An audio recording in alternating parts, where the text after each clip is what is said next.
தமிழ்நாட்டுல அந்த ஊடக சொகுசு அப்படிங்கிறத 2 விதமாக சொல்லலாம்.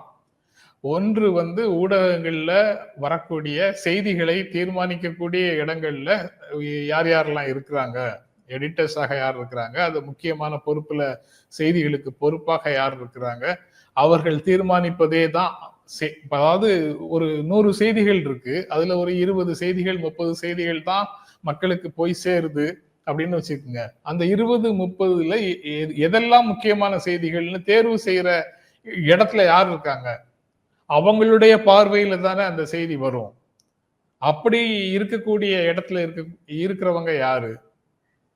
அந்த அந்த இடத்துல இருக்கக்கூடியவங்களுக்கு அது ஒரு சலுகை, அது அது அது ஒரு அதிகாரம் தானே அவங்களுக்கு. அந்த அதிகாரத்துல இருக்கக்கூடியவங்க யாரு அப்படிங்கிற கேள்வியை முன் வச்சு சோசியலா அது எப்படி இருக்கு, அந்த போர்டு ரூம் நியூஸ் ரூம் எப்படி இருக்கு, அதுல யாரு, எந்தெந்த சமூகத்துல எந்தெந்த சாதியில் பிறந்தவர்கள் அங்க இருக்கிறாங்க இல்லை அப்படிங்கிறத வச்சு யாருக்கு அந்த நியூஸ் ரூமுக்குள்ள அதிகாரம் இருக்கு அப்படிங்கிறத ஒரு ஒரு ஒரு பகுதியாக பார்க்கலாம்.